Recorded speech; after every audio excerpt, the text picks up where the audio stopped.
Ethical Perspectives on the News is produced by the Interreligious Council of Lynn County, which is solely responsible for its content. The views and opinions expressed on this program do not necessarily reflect those of the staff and management of KCRG TV9. Good morning and welcome to Ethical Perspectives in the News. My name is Pete Welch and I'm the moderator for this morning's show. In the news recently, we've had a much talked about university search for a new head down at the University of Iowa. And today we're going to talk about the process of selecting that person and whether it seems particularly appropriate or whether we've learned any lessons or anything else to do with the process. First with us this morning is Katherine Tachau, who's a professor of history at the University of Iowa. Good morning. Good morning. And also with us this morning is Mr. Leon Tabak, who's a professor of computer science at Cornell. Good morning. Hi, Peter. And last is Sara Riley, who's an attorney here in Cedar Rapids, Iowa, and she's going to join the conversation. Good morning, Sara. Good morning, Pete. First of all, what was the brouhaha, and everybody was so upset about the process? Can everybody kind of, Sara, you want to start us off and say why people were disappointed and upset? Well, from my perspective, I actually was worried to begin with because of the head of the Board of Regents. I didn't have any trust that it would be a fair procedure, and I saw the first three candidates, and I thought, boy, these are great, and I was really happy. And then I read the Gazette for the fourth one, which is now our president of the University of Iowa, and I was shocked. And so I actually went down to the forum, and I wasn't planning on speaking. I was actually hoping that somehow he would impress me with his credentials, and it was really disappointing and frankly disconcerting. And so there was the concern that the candidate chosen was the least qualified candidate, but then as more came out with freedom of information from the Gazette, then it appears that the entire search was a show search, that there was this search where Bruce Ratzinger picked his candidate. 5 people from the Board of Regents of the 9 met with him. The governor talked to him, and it was a done deal. And then they spent $300,000 of state taxpayer money having a show search. And so it's not only that people are upset with who was chosen, it was the entire procedure. Now, you're making a statement that it's personal opinion, isn't it? Which part? Well, that you specifically went after the chair of the Board of Trustees. I did not trust him. That's my feeling, yes. I mean, I for many reasons, I mean, and we would have a whole show, there's no reason to. Long before the search, I didn't trust him. And the funny thing is a friend of ours, a mutual friend, joked, because I had made some comment on Facebook about how, you know, he was going to pick the president, and he assured me, this friend of mine, that there was no way, because you had this whole committee, and look at all these great people in the committee, and he can't do that. And I joked, well, he has superpowers, and he has since apologized. Okay, and that person remain unnamed. I'll tell you after the show. Oh, okay. Leon, what was your sense watching all this go on from Mount Vernon? Well, I saw an impossible job for all of the candidates for the presidency. They all had a public meeting or forum with members of the University of Iowa committee, student body and faculty. And many people came out, each defending their own sort of turf. There were many sort of grievance groups, and it's just a very difficult position for somebody to stand up there and please all of these people. So we want that kind of input from the community, but in the end, we're not voting for our own boss. There's some balance there between the self-governance and the peer review that's important to academic institutions, and the ability for the leadership to make a decision too. So I see a conflict there, and I also saw, I think, some people applying standards in this case that they might not apply in other cases. So I'd like to test some of the critics and see if they would, their objections to this process, where they would apply in other cases as well. Well, I'm one of the critics, so I would certainly apply it in other cases. Okay. And if I may jump in. Absolutely. One of the big misconceptions is that faculty are choosing their own boss. I think that forgets that we are more like appointees, judicial appointees. We're chosen through a rigorous process. We are then supposed to use our scholarly and professional judgment as to how to teach, what to teach, how to do service, how to do research. There are checks and balances, but I don't know any faculty members who have ever thought of a president as their boss. It's much more equivalent to a Baptist church choosing their minister or a Reformed Jewish temple choosing their rabbi. And that's why faculty voices have been central to this process for at least 100 years. And it's why we have an open search at Iowa. The president has to have two major constituencies in order to be effective. One is the Board of Regents, the other is the faculty, because those are the longest term institutional members. They also have to have students, alumni, and the community behind them. But with one of those two key groups missing, they can't really successfully be a president. And that's the theory behind having it open. And it's true, it's an impossible job pleasing everybody in a forum. It's absolutely impossible. Now, a number of people came back, and it was the Association of the University. American Association of University Professors. Yeah, and they were an objector group.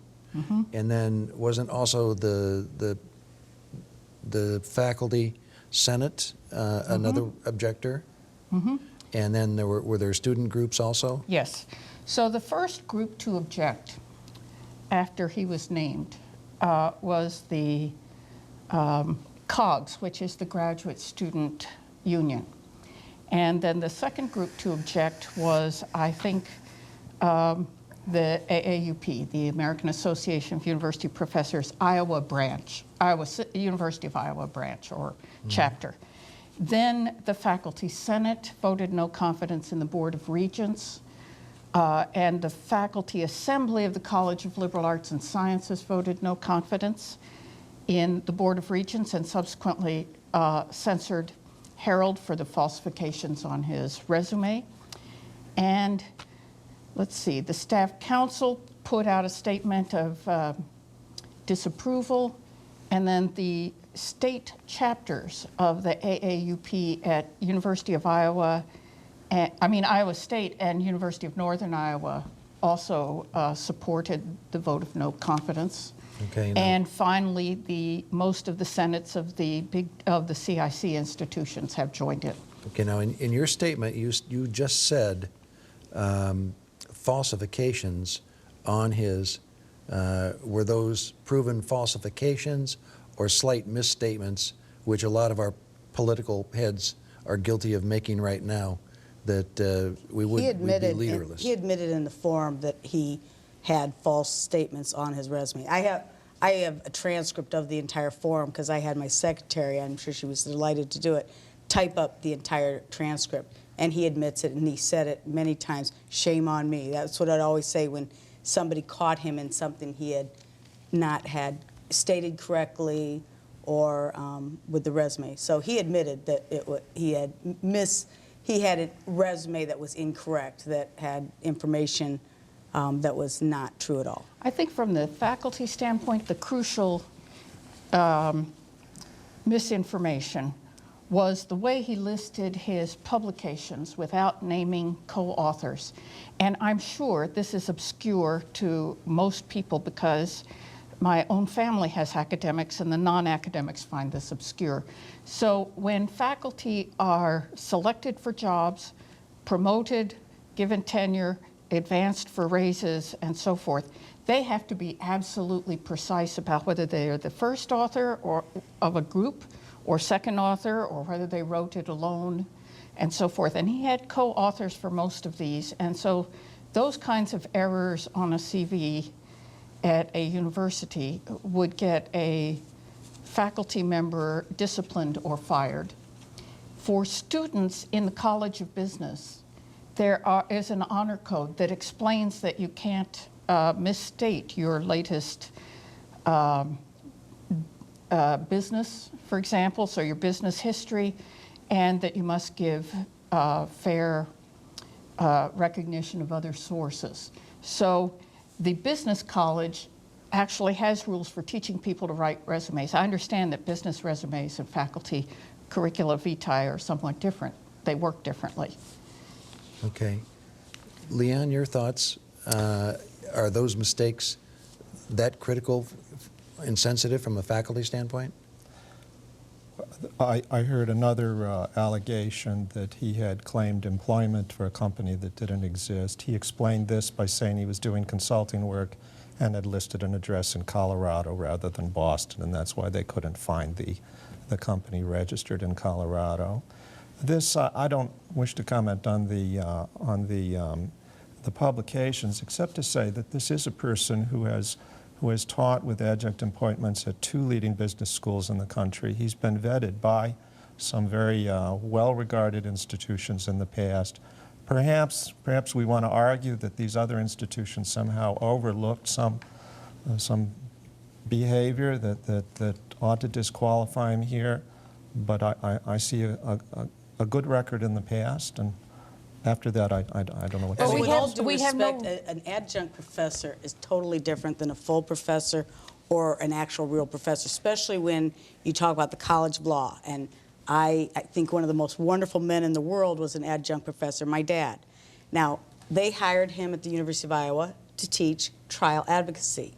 And that's because they knew he was such a good trial attorney and that he could teach those students more than somebody who had read books and maybe tried a case or two. So he was the trial advocacy professor at the University of Iowa, and it was great because I was a student there and we'd have dinner when he'd come down to teach him.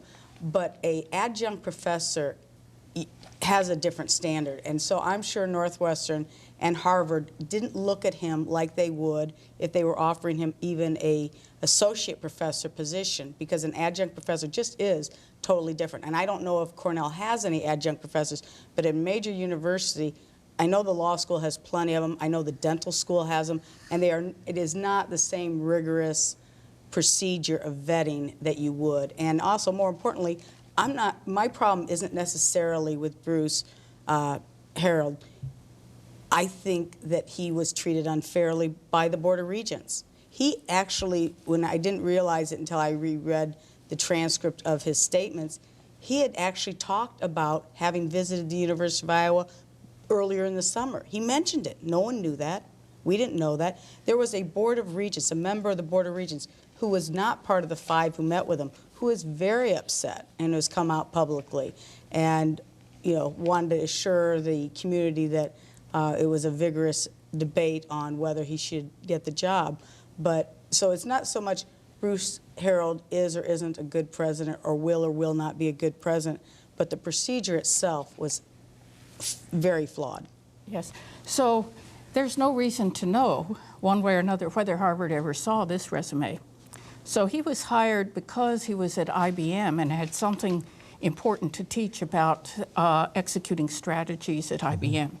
So I'm not questioning his ability to be a good teacher in that field. What he doesn't have is administrative experience in a university.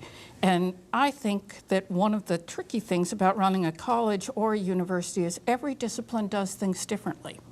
So when we have a search, and I've been on a presidential search, the biggest problem we have is for people in fields like mine, history, to understand what we're seeing when we see a biochemistry CV, and vice versa. It's hard to know what the ranking order of authors means. It's hard to know what the number of publications means, whether it is a good thing or a bad thing to have written a book. In some fields like mine, we write books in order to show the research that we've discovered, but in other fields, books are written only when you've run out of new research. So that's why it takes a large committee, which is tricky in itself. We are now finding out through Freedom of Information Act and through other sources that the search committee never actually had a chance to vet this resume.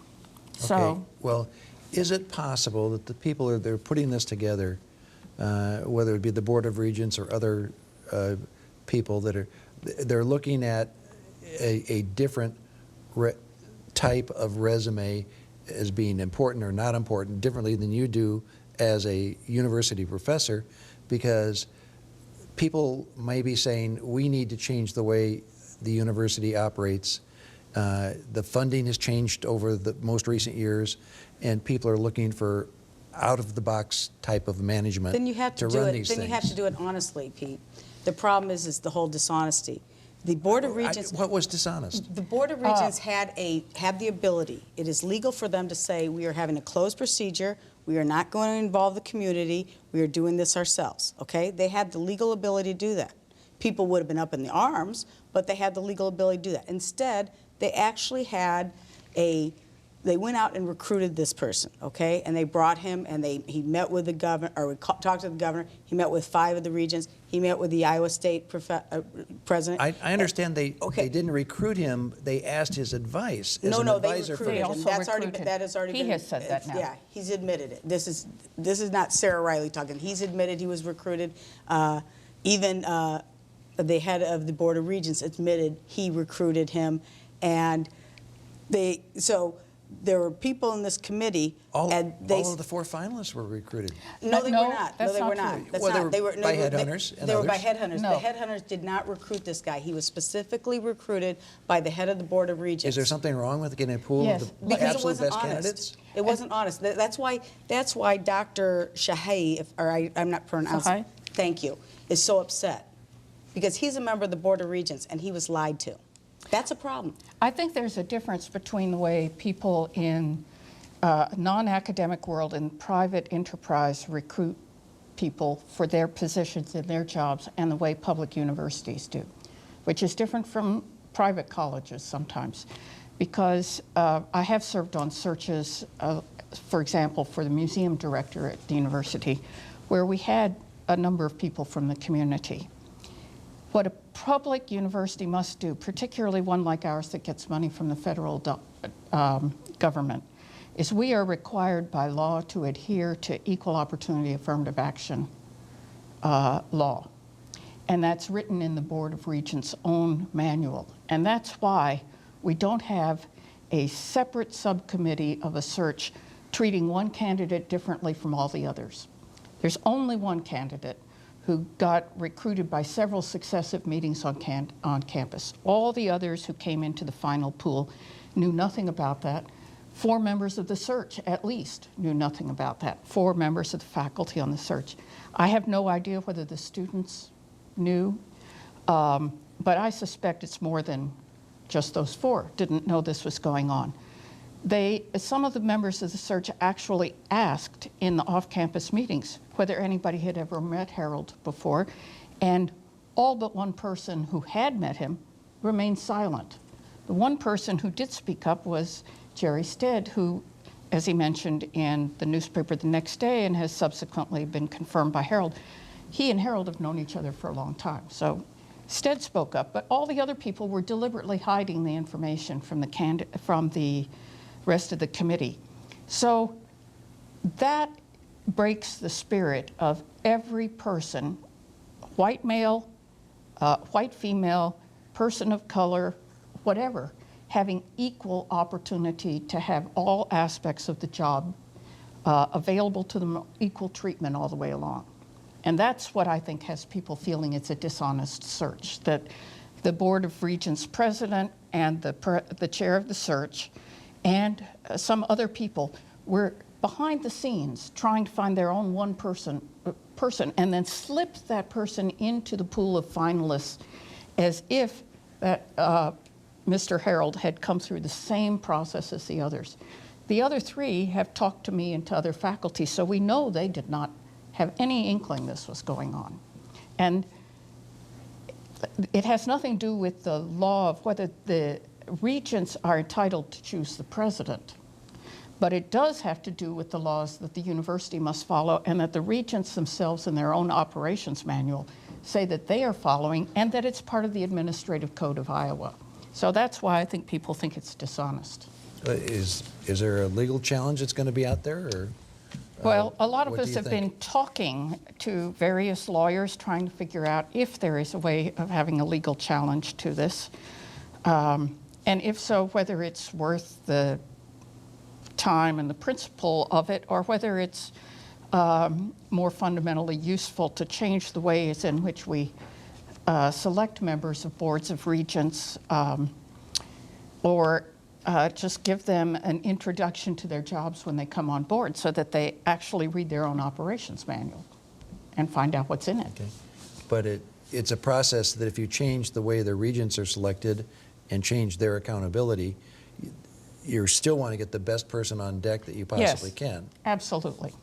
And so it strikes me that the new president's going to really starting out, behind in this race with everybody else. Yes. He is behind, and again, while he would not have been my pick, I was really impressed with the gentleman from Ohio State, actually all of them, and I felt the worst for the poor guy from Oberlin College, because everybody expects a provost to try to become a university president, but the president from Oberlin College, everybody now knows that he tried to leave there, and that was, I wish they wouldn't have picked him as one of the four, because that was unfair to him when, and he told somebody after his interview, he said, oh, I'm not getting the job. They didn't even, hardly anyone even asked me a single question.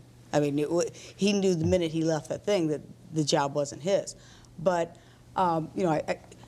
it's not about the president of the university. He right now is in a very bad position because a whole lot of people are not happy. There is a reason why he was supposed to be introduced at the first Iowa football game, and even though he doesn't remember when he was talking to the Daily Iowan what football team it was Illinois State, he was supposed to be introduced. They chose not to. He was supposed to, they were again going to introduce him the day before he started the Maryland game. They chose not to, and the reason the university chose not to introduce him at halftime, which they've never not done with the university president, is because they're afraid of the boos that are going to happen.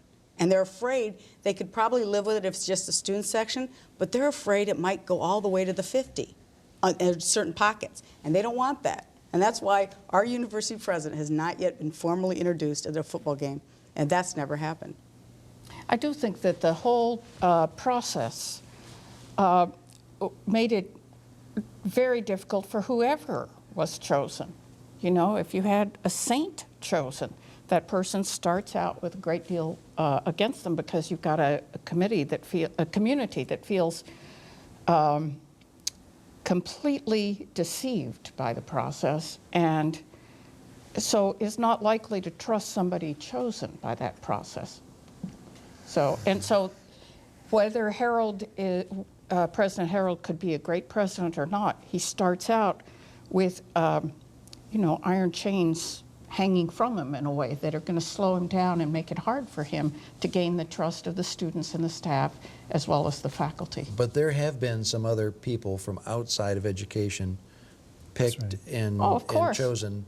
I think one that came to mind was a former governor of Indiana is heading up Purdue. Yes, but this person is not a former governor. It doesn't matter, but if you get quality people, and regardless, if you get them in the position and they get the right people around them, and what they don't know, they either learn about or find somebody else that's very good in that area, they can promote and move forward with the institution. And Pete, I hope, and I don't know how well the former governor, whose name slips my mind, who's Indiana grad, Mitch Daniels. Thank you, Mitch Daniels. I don't know, how well he's doing. I have no idea because I don't follow Purdue that closely. But he was selected not in this type of procedure, but everybody knew. And he was the sitting governor, and he wasn't going to run for re-election. He was going to become the president. And if Purdue is fine with that, that's fine. But when you say we're going to have this open procedure and you tell the university we're going to do all this stuff and you don't do it, that's the problem. And I hope that President Harold is a wonderful president. I hope that he surprises us all, and I hope that he feels that because so many people aren't exactly excited, that he has more to prove, and time will tell. But the Board of Regents should not have done what they did, and they have put him in a bad position, and that part is not his fault. Because I don't think he knew that he was the only one talking to the governor. I don't think he knew that he was the only one being specifically recruited and basically, begged to come. So I'd like to say I looked up after this event in Inside Higher Ed, a periodical that covers colleges and universities. and found an article that described the University's Iowa process as exceptionally open. And then I talked to some college administrators who reminded me that other colleges and universities have not brought anybody except for the single finalist to campus, and here we had several finalists. And But certainly it's been my experience on hiring for faculty and staff at a lower level that when we're hiring in an area where it's difficult to find people, the first thing we do is we ask one another, whom have you met in your travels and your conferences and so on? And oftentimes there is some contact with somebody else, and we might even have a favorite. This is particularly true in the affirmative action hires. And we still go through the process of inviting other candidates. We don't feel we're being dishonest in doing this. So it doesn't strike me as so Then how do exceptional. you expect the 4 Board of Regents, and this is not, you got to understand, this is not in a vacuum, the problem with the Board of Regents. There was a lawyer who used to be on the Board of Regents who was not included in emails, and with this whole, the so-called, the funding mechanism that they really should have called in-state student ratio funding, because it had nothing to do with performance, because Iowa had the highest graduation rate and all the different metrics. Iowa was #1 of the 3 regent schools, but they were going to lose $45 million because they get more out-of-state students than any other of 3 regent universities. Now, one of the regents was not included specifically because they knew that he wouldn't go along with it. So we already come into this with the Board of Regents having a pretty black eye and lack of trust, which is why presumably they said, instead of just us choosing it, we're going to have an open procedure. And that's the problem. If they had said, you know, we're going to do it our way and did it their way, then at least it would have been honest, and it would have not, and they would not have treated those 3 people who were brought to here. And I can tell you, I also emailed all 3 of them an apology. I was embarrassed as an alumni, and I got the nicest replies. One guy in 10 minutes, the others, they were hurting, and it took the weekend before they replied. But I feel bad for them, and they were not treated fairly. And But that's in fact, it is rarer than it should be, but several recent hires have been made by open searches like this. One of the 3 people who came from academia was just hired as the president or chancellor of the University of Arkansas by an open search. And so it's much rarer at private schools. Having taught at Pomona College, I know that the situation is different. But this is a public university, and we believe in doing things publicly. Okay, we've got just about a minute left. Can we even say that we've got open is better than closed in searches like this? We've got a minute left. Any last Well, I think comment, an open Sarah? search is better, but if you're not going to actually truly have an open search with everybody having a fair shot of being selected, Okay. then do it closed. I heard Dan? some great suspicion about an outsider, a person who doesn't share the academic background of the faculty, awareness of a person from business. I think he made the point that big institutions sometimes need a shakeup, and that's what I saw happening. Any last comment for our audience this morning, Katherine? Very quickly. Stay tuned. Stay tuned. Okay. On behalf of the Interreligious Council of Lynn County, Cedar Rapids, thank you for joining us this morning, and go out and make our community a better place to live, work, and play. Thank you. Thank you. Well, I'm sorry you didn't get